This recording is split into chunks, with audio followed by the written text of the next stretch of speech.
Ladies and gentlemen, thank you for coming to the Rakuten Technology Conference 2013.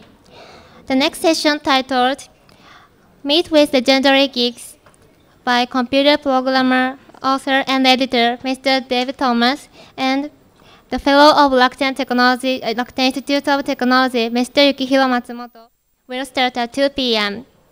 Please wait for a while until it starts.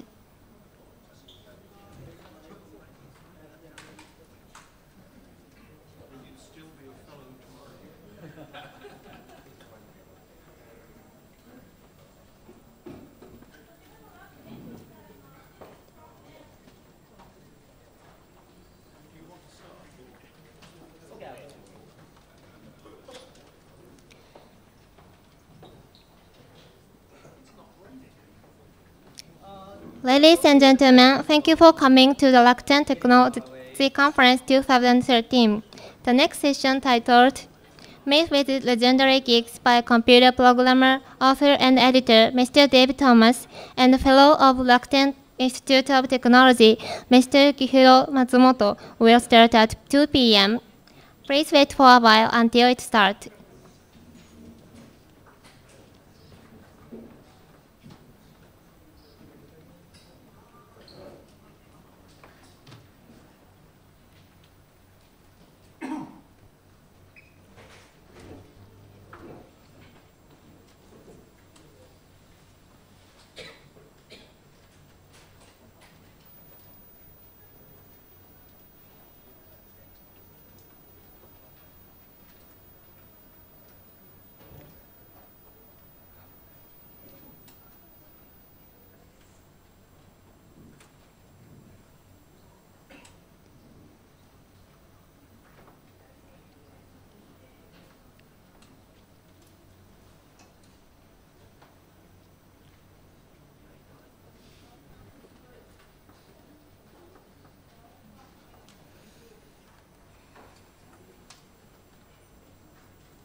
Ladies and gentlemen, the next session will start as soon. Please return to your seat.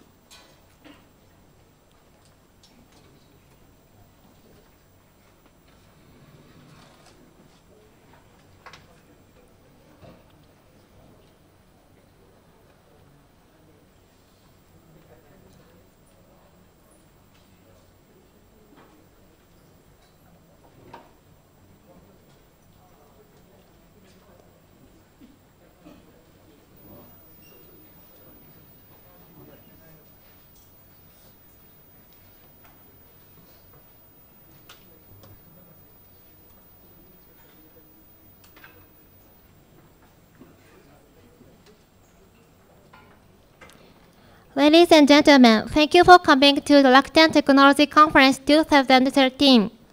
Now we'll go to the next session, Meet with Legendary Geeks, by Dave and Matt. Please welcome Mr. Dave Thomas and Mr. Yukihiro Matsumoto.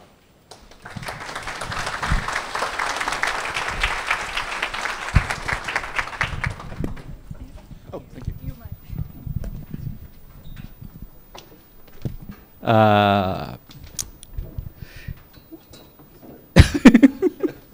I don't think I'm not deserved to be called as a legendary geek. But Well, you're more of a geek than I am, so.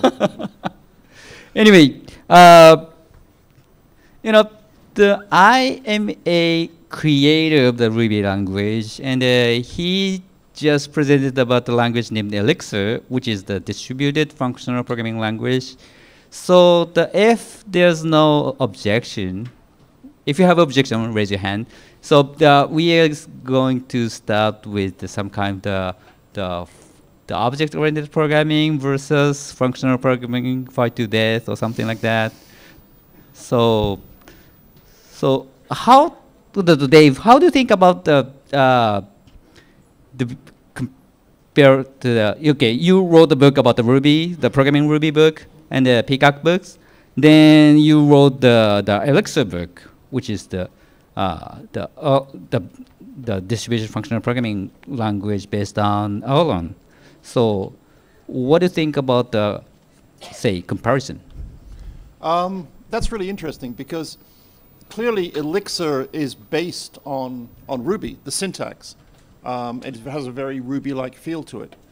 But the big difference is that it sits on top of the Erlang virtual machine, and it's designed to run programs that are many, many processes, and that are programmed in a kind of functional style.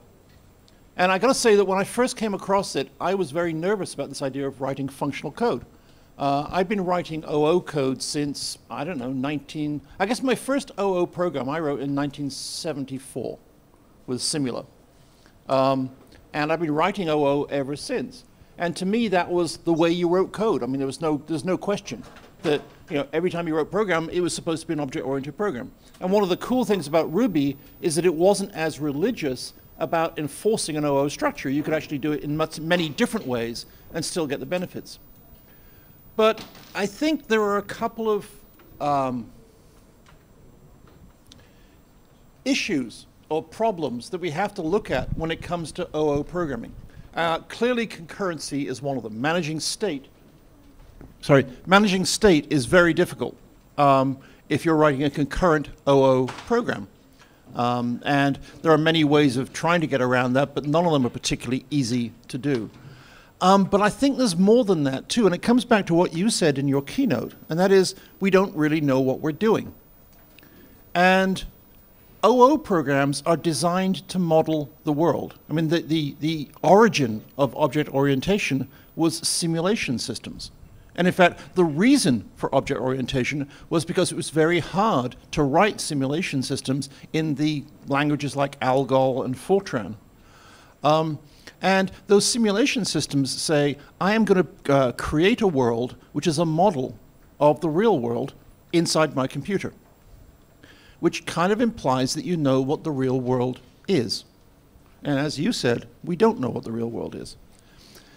The other problem I have with OO is not to do with OO itself, it's to do with the way people use it. And that is, they think the most important facility in object orientation is inheritance. And so they will design these big, big programs which have these big trees of objects where they're using inheritance to structure their code incorrectly. Because the real world, the world that you can touch, really does not have that much inheritance in it. In the real world, we use things, we put things together, we compose things. But we don't say that this is a kind of that, but has these differences. We just use things around it. So OO did have some problems. Not enough to make me leave it, but enough. So then when I start coding in a functional way, I discover that I can actually write code that does exactly what I want without having to worry about state, about objects and their data. I can instead write code that thinks about how you transform that data. So you start off with whatever your input is, and it goes through a series of steps, of transformations, until you get your output. And when you think of coding that way, it's simpler in many ways. When you're doing OO development, I'm having to think about objects and classes. I'm having to think about invariance. I'm having to think about, sort of who's got this information when I need it, and do I have references. When I'm doing it in a functional way, I don't have to think about that. I can just think about a linear progression of code. So that's one of the reasons. The other reason is to do with the fact that I can have multiple processes, but I've already talked for far too long. So. So the key point is the definition of functional programming. This is quite difficult to define functional, just because in old days, decades ago, so 10 years, 20 years, 30 years ago, the Lisp was considered as a functional programming language, just because the most of the Ruby, the Lisp program conform the way the function calls, but these days virtually no one calls Lisp as a functional programming language. So the definition of the functional programming is varies the age to age. So well, I would point out that 20 years ago, people called C++ an object-oriented programming language. Yeah, probably. Yeah, the definition of object-oriented itself is pretty vague still. But these days, the key feature of the functional programming is the being declarative. So the functional programming, the current functional programming, especially influenced by the language like the Haskell and the OCaml, is pretty influenced by the mathematics, and mathematics is basically a way to form a relationship, provide a formal way to describe the relationship, or in a kind of a descriptive way. So I think that's the very important point. And then as a side effect, we introduced some kind of immutable data, which is not the declarative data structure will not change anymore. So just like the real function does the same result from same input or something like that. So they are very important to be a descriptive. So that's the current day functional, the basic of the functional programming. And but still, then Haskell or Camel and Erlang is all of them are called functional programming language, and the fundamental is pretty much different from language to language. So what do you think about the definition of the functional programming and the difference of these different functional programming languages? I honestly don't think it matters. I think that it's a convenient label to put on things in the same way that OO is a convenient label to put on things. But Haskell is very different to Erlang. And partly that's to do with the way people use it. Haskell is used as a language to explore as much as anything else. It has a very academic feel to it. And as a result, I think it has not got the use that it deserves. People look at it and, chapter 1, monads, and everybody goes, oh no, and they move away. So I think that that what counts as a functional language, I don't think really matters as much as the intent behind it. What does it let you do? And I think if you look at what it lets you do, then you can form some definitions. So, for example, an OO language allows you to create factories that will instantiate objects. Those objects will have behavior, they'll have state. In the same way, you could say a functional language allows you to apply functions to data and to transform that data. But beyond that, I don't think you really need to worry too much about is Elixir a functional language in the same way that Haskell is or something like that. No, it's not. But the same way Ruby's not an OO language in the same way that Java is. So I think it's really just a question of fundamentally, does it get the job done? And as developers, I think that's our main concern. Do we enjoy and are we productive with our tools getting the job done? And I don't worry so much about definitions as that. So let me focus on Elixir. So the Elixir is, the syntax-wise pretty much like Ruby, and the semantics-wise it's basically Erlang. So what's the key point of the Elixir, except for the syntax? From the syntax point of view? No, not from the the semantics point of view. So if you write, okay, so first of all, Elixir, I think the main selling point of Elixir is not the language. The main selling point of Elixir is that it runs on the Erlang virtual machine, Beam. And Beam is as old as Ruby, I guess, close to. Older. Older, okay. It was started in 80 something, 87 oh, yeah, or you're 89. right. Yep, you're right. Okay, so it's an old technology. It's a proven technology, and it allows you to write very, very distributed, multi-process, reliable computer programs. The Erlang group claimed 9 nines reliability, whatever that means. But there are telephone exchanges out there running Erlang that have never stopped running. They have never crashed. And they have been updated all the time with new code injected into running applications, which is really quite stunning. So Elixir runs on that. I think that, to me, is the main selling point. But then the question is, why Elixir and not just Erlang? And the reason is that I think Erlang,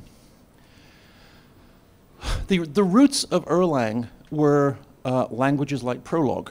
And it is fun in a kind of masochistic way. And it can be a bit ugly.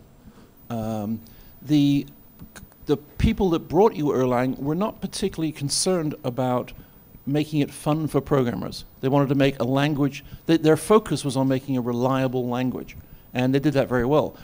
Now we have the luxury of their work, like you said, standing on the shoulders of giants, and now we can say, okay, given this VM, given this framework, what can we do to make it more fun for developers too, or more productive for developers? And I think that's what Elixir does. It takes the best of two worlds.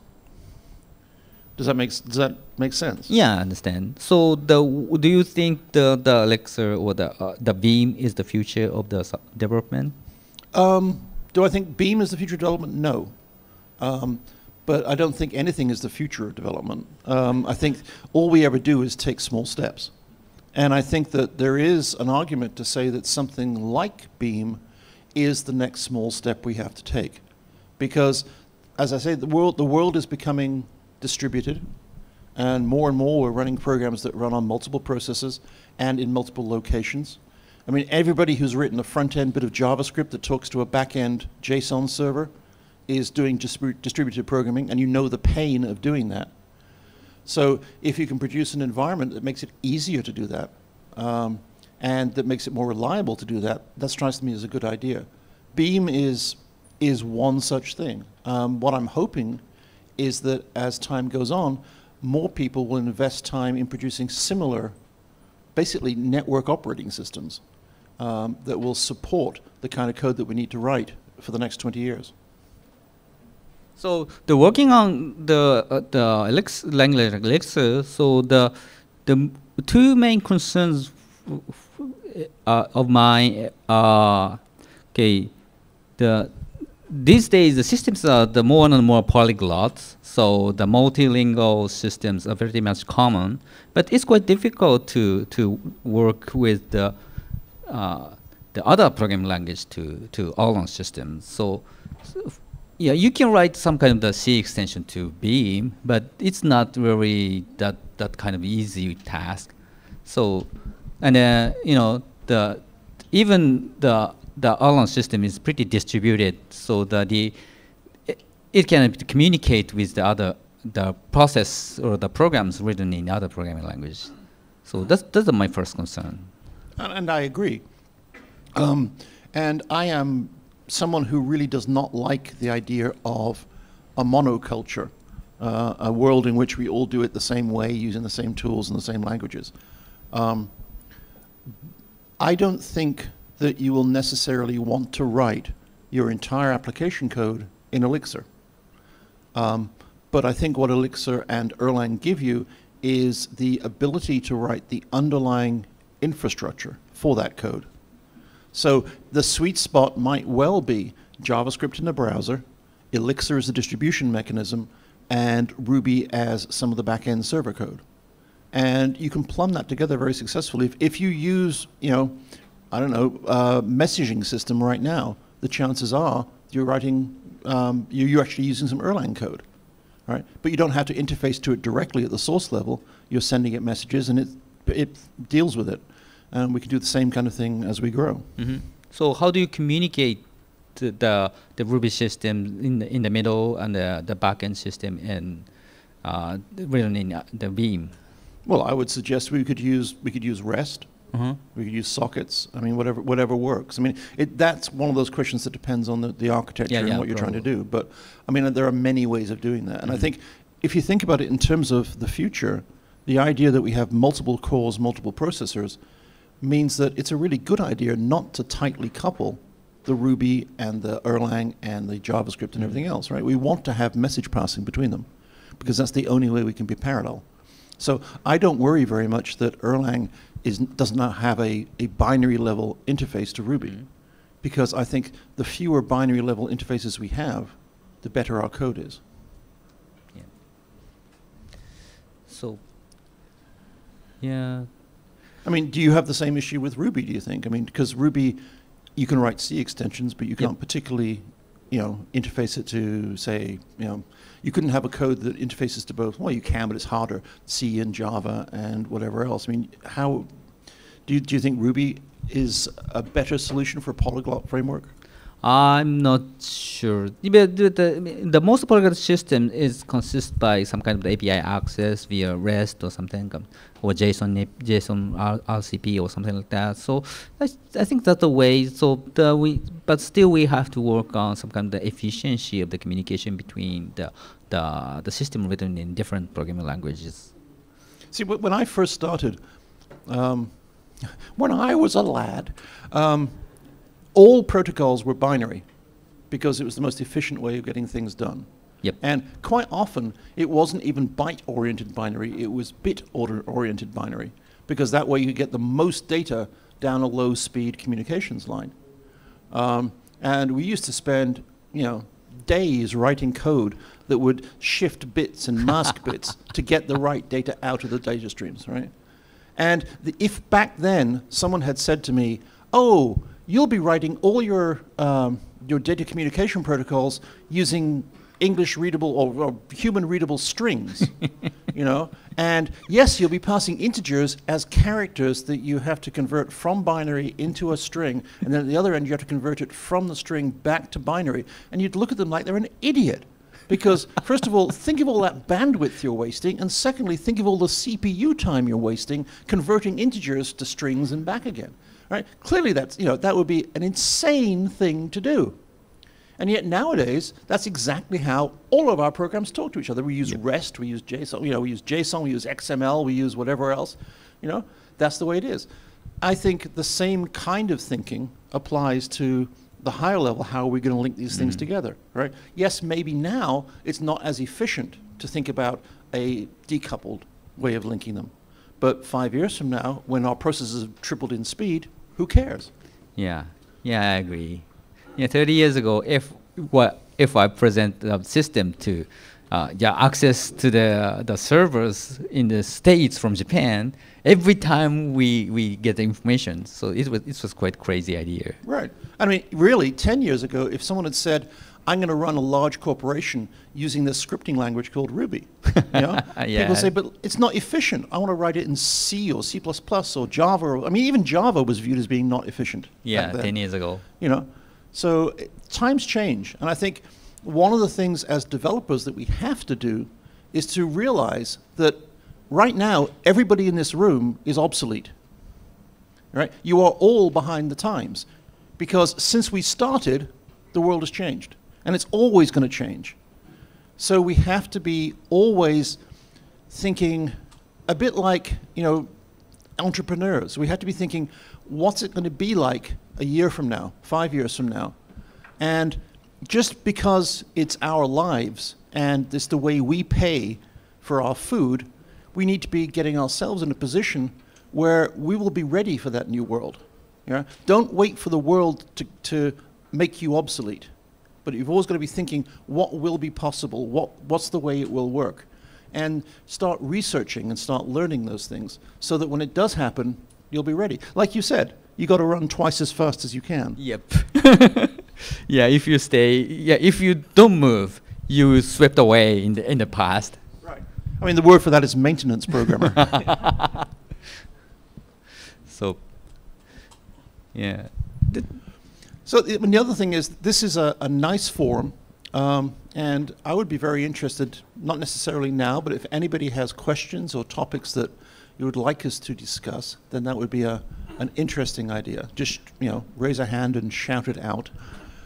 Yeah, I think we discussed about the functional programming and object-oriented programming enough. So if you have any questions and the topic to discuss, so raise your hand and come before me. And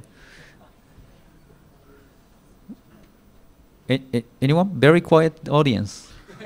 Okay. May I ask you a question? Yes, me? Yes, you. Oh, yeah. All right. And this is probably going to be very rude, so I apologize in advance. All right. Okay. I understand. And maybe I'm going to ask the audience a question too. Do you feel that you are a typical Japanese developer? I'm not. Okay. So I'm not the typical Japanese developer in several ways, and the first way is I'm not. I have never been write a program for clients for 20-something years. So my first assigned job was to create the software tools for our engineers. So we can define our spec, our requirement, our spec, and we can design our tools for ourselves. So it's not for the end user clients. Then my second project is the Ruby itself. So it's open source software. So I designed by myself.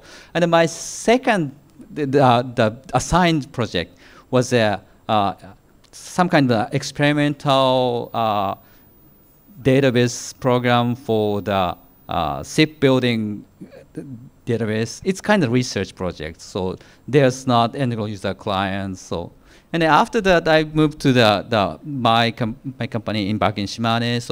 So I spend most of my time creating working on Ruby. So 24 years, I have never worked for the end user client. But that's, is that the cause or is that the effect? Did you spend that time working on things that interested you and working outside the regular commercial world because that's what you fell into? Or is it the other way around? Did you have a personality that made you have to do that? Yeah, I don't know. Yeah, from the manager point of view, I'm not very capable, the manageable person. Right. So I'm quite rebellious, and I claim something very directly. So I was being easy to say no to my boss. So that's maybe one of the reasons I was assigned these kind of tasks. Maybe to not. keep you out of the way. Yeah.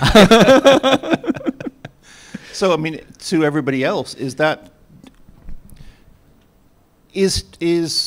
Matsan then some kind of prototype that is interesting to emulate, or is it not thinkable that you'd say no to your boss and go and do something interesting? Please. Yeah, come here and take the mic. There is? Okay. Well, this is just my opinion, but I think, the reason there are so many people here is because he's someone that everyone wants to emulate.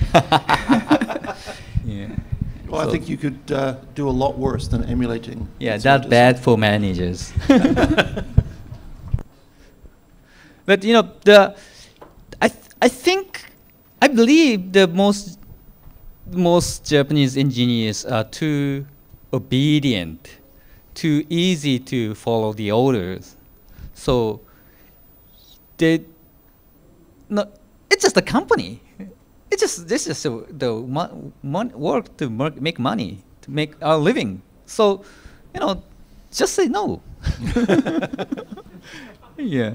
If you don't like it, if you are not respected, so you just need to say no. Even in the big company. I think you're right. I was talking to somebody yesterday about a system where they had a lot of tests, many thousands of tests, and they were all fine until a rush project came along and they had to make some change. And they changed the way one of the APIs worked. And now 1,600 tests fail. And every time somebody checks something into version control, they get an email. Everybody in the team gets an email saying 1,600 tests fail, and they all ignore it. And so as a result, if someone actually adds a bug and 1,601 tests fail, nobody knows. So I said to him, well, okay, my suggestion would be comment out every single failing test. Right? I said, because the reality is your software is running. You've deployed it already. It's being used in the field. So the tests are clearly out of date. Now, you could go through and fix them, but that would take forever. So just comment them out, and now you're back to having all of your tests minus 1,600, but they all run. And now if you have that one extra bug, you'll get an email telling you you've got the one extra bug. And he said, well, I've only just joined the company a year ago, and I don't think that I'm senior enough to be able to suggest that. Right? So here, that's what I'm saying. I agree with you 100%, that in that kind of situation, I almost feel it's your duty to say, do this, because otherwise I am not serving anybody by doing that. So yeah, I'm going with your say no business, right? I mean, yeah. Ultimately, everybody has responsibility. Yeah. Yeah, but probably I should make a T-shirt say no or something like that. Yeah. Or you can always say, Matsumoto told me to say no. Yep. Yeah, use my word, my name. Mats told me that. Yeah. Yeah. Yeah, if you got a problem with it, go see Mats. Yeah. Yeah. Okay, I would say no. So, any other questions from audience? Yes. Yeah, come here to the mic. Yeah, get the mic. Get the mic. The mic fairy is coming. I was wondering if you're thinking about creating a new language, because most of the languages come and go. I was wondering if you're thinking something different, something next to Ruby, after Ruby. Yeah, I still being a language geek, and I love to learn about the new programming language. So recently I studied about the Clojure, STM especially, and you know, Elixir, and TypeScript with the JavaScript world. And yeah, I have a lot of language, but I'm still a lot of things to work in Ruby field. So I created Ruby, so I refine, and I added new things to the recent Ruby. So we are going to release a Ruby 2.1 this year, and we are going to have the Ruby 2.2 next year or something like that. So I've still a lot of things to do work in the Ruby world. So I'm not going to work new programming language. So but I still encourage people to work on new language with new ideas. Like, you know, the TypeScript is great, Elixir is great, so I encourage them. Even I encourage Rubinius X, which is the kind of new dialect of the Ruby language or something like that. So I'm not sure they will survive for years or something like that. But at least I will encourage that try. I think there's just from the outside looking in, language design is an art, not a science. And everybody who programs as an engineer says, oh, I could do that better. But the reality is it's not just a question of doing one thing better. It's doing the whole language in such a way that the parts work together. And one of the genius things behind Ruby is that it has all of these different paradigms drawn from so many different languages, and they do all work harmoniously together, which is amazing. But I got a question related to that. If you could get into a time machine and go back to you in 1993, what would you say about the design of Ruby that you would change? First of all, remove the Perl $something variables. Your language will surplus the Perl. You don't have to worry too much about the Perl. That's what I would advise to the Ruby designer 20 years ago. And maybe the other things I would say would be, well, so back then we have one CPU per computer. So, but a few years later, so the multi-core, the very distributed system is pretty much common. So the better design your language in the language and implementation, then the multi-core, the many-core distributed systems in mind. That's what would advise. And how would that change the language? I don't know. Maybe we remove the threads, and we have that kind of some higher level abstraction of the concurrency. Cool.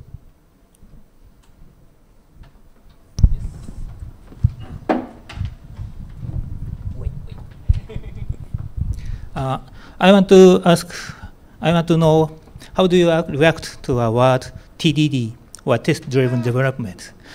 I'm asking this because it's not. I think it's an ideal way for teams to do TDD as a discipline. But for very high productive programmers, it can slow their programming speed, or they have another ideal way. So how do super geeks, legendary geeks, react to the word TDD, or strong unit test coverage? I have a rant about this, so you better go first. Okay. So some kind of test. So as we told you, so we have to run as fast as we can, but it's kind of like dangerous to make change. It's kind of risky to make change. It's kind of risky to progress. It's kind of risky to try new things. The test is kind of like a seat belt or safety belt for try new things. So you can ensure you don't break the existing things. So you can distinguish the change from the bug you accidentally introduce. So in that sense, the test is kind of like a harness or the safety belt of to progress. So without that kind of safety belt, it's quite difficult to make drastic change to your system. So go ahead, Yuland. Okay, I think I'm going to start by saying that there is no single truth apart from this one, because otherwise it would be contradictory. So the fact that test-driven development has worked for many people in the past and continues to work for them now does not necessarily mean it is the only way to write code, right? It's a tool, just like every other tool that we use. So it's contextual. You have to say, why am I doing this? Not, I have to do this because Ron Jeffries told me to, or something, right? There's a reason I'm doing this. It's just as there's a reason I'm doing everything else I'm doing. And part of our jobs is constantly to be looking at ourselves, saying, why am I doing this? Is it working for me?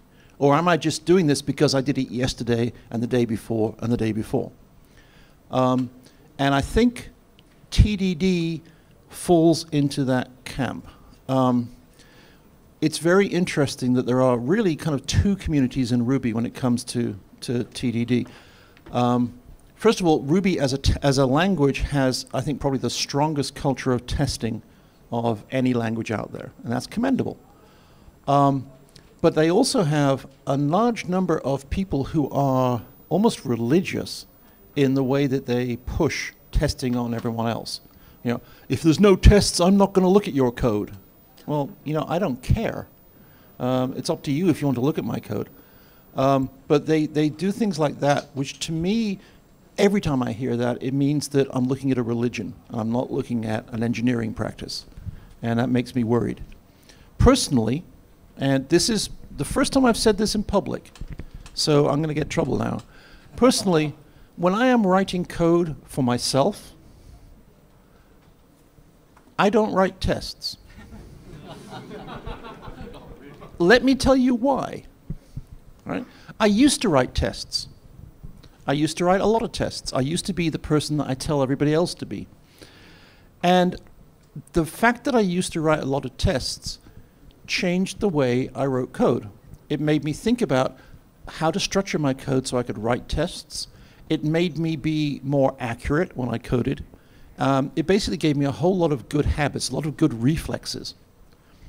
And then I noticed that if I didn't write tests, I still wrote the code as if I did write the tests. Right? I still had the good practices, but I didn't need to write the tests. And I actually kept some stats. I discovered that my bug rates were no higher. Right? I didn't actually need those tests to keep me bug free. In fact, quite often the tests got in the way of me changing the code, because every time I made a change, then I had to go back and fix 15 tests. So personally, if I'm writing code for myself, I won't test it. I don't bother. If I'm writing code on a team of people, though, I will always write tests. Right? So that's an example of where I think the truth is contextual. Right? So you have to decide for yourself, is this practice helping me or getting in my way? And you have to be honest. It's not just, do I like doing this, but it's genuinely, is this helping? And I would always use that to make every decision, from, you know, what language am I going to use, what methodologies am I going to use, how big a team am I going to have, all of these things. You have to just always ask, is it helping? So as my keynote states mentioned, so the being spontaneous and being away from the blind belief is my theme as well. So I 100% agree with what Dave told you right now. But the other thing about that's interesting is that if you are just starting in software, I'm reading a lot at the moment about how people get skilled at something. It's not as easy as you'd think. The best theories that people have now is that the only way to learn things at a real true level is through experience. Right? You have to get out there and write the code or do whatever it is you do in order to get good at something. There's no alternative. And so with the testing question, I have to be very careful what I say, because if I'm talking to a group of people that includes people who are just starting in software, then really you have to test. You have no option, because what you're doing is you're giving yourself the experience of what it feels like. You're giving yourself the experience of designing code that can be tested, et cetera, et cetera. You have to do it. So the fact that when you're experienced, you may not have to, doesn't mean that you don't have to when you're starting out. An example of that, airline pilots. Most airline pilots have something like 10,000 hours, which is the number you use when people say you need 10,000 hours to become an expert at something. Well, actually, you need more than that for airline pilots. So they took some cockpit video of airline pilots, of very senior airline pilots, training more junior airline pilots. And when they were training the junior pilots, and these junior pilots had 5,000, 10,000 hours of flying time, when they were training the junior pilots, everything was by the book. They followed every single rule, right? All the checklists were followed. Every single step was exactly the way it should be. What they didn't tell the pilots was they left the camera running on the next flight. And on the next flight, it was 2 experienced pilots. These were the same people that had been training the junior pilots. Well, the experienced pilots did not follow the book. Right? They had more experience. These were the people that wrote the book. They don't need the book. And it turns out that they were actually more effective as pilots. They used less fuel, and they were judged to be safer, but they weren't following the book. Now, would those experienced pilots tell a beginner, oh, don't worry about the book? No, of course not. You need that 20,000 hours. But at that point, then really you set your own agenda, because you are genuinely an expert, and you get to decide. So it's about time to finish. So you guys have one last question if you have. And make Raise your hand quickly. Make it a good one. Okay, there he is. Good one. Thank you. As I said just now, I come from China. Nice to meet you today. I want to ask. I'm going to China tonight, so I might see you. Thank you very much. Thank you very much. I want to ask Mr. Matsumoto question. Ruby is beautiful, but many start-up companies it's hard to choose which language they should to use, such as Ruby, Python, Node.js. And now Twitter and Groupon have changed their language to others. Can you give them some good ideas, such as Ruby is better than others? Thank you. So these companies moved away from Ruby. So what do I feel or something like that? So that's okay. So the different company has different constraints. So the Ruby no longer would fit the constraints. So they move to the other things like Groupon to Node.js and Twitter to Scalar or something like that. So that's okay. But mention that if you don't have Ruby, it's quite difficult to these companies to form their service at the first hand. So the Ruby was pretty good at prototyping their services. But if they wanted to, if they reacted to the new system, so I think they can do that similar things in Ruby, and they would do the pretty excellent work even in Ruby, but the company and the community should keep running. So they choose the different, newer, fancier programming language, and so that's okay for me. May I ask, how big do you want your company to be?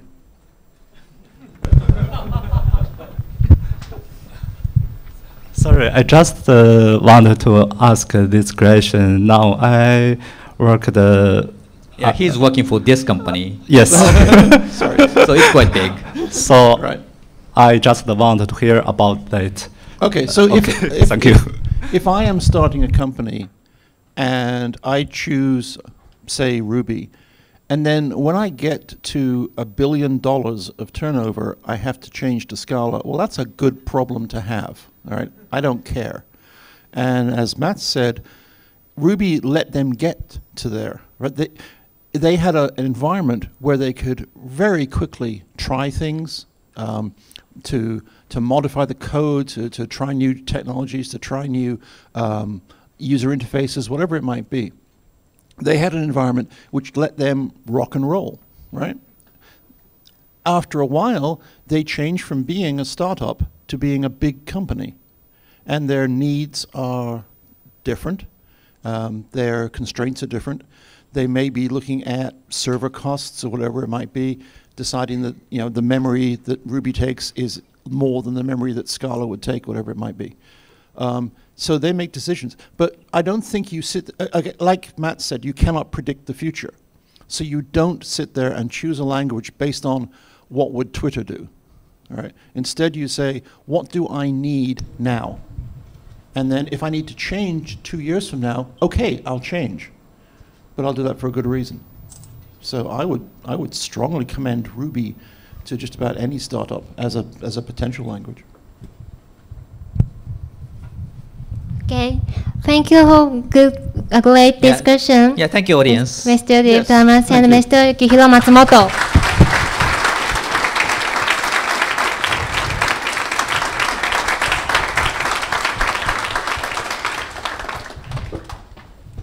Now we will have a short 15-minute break.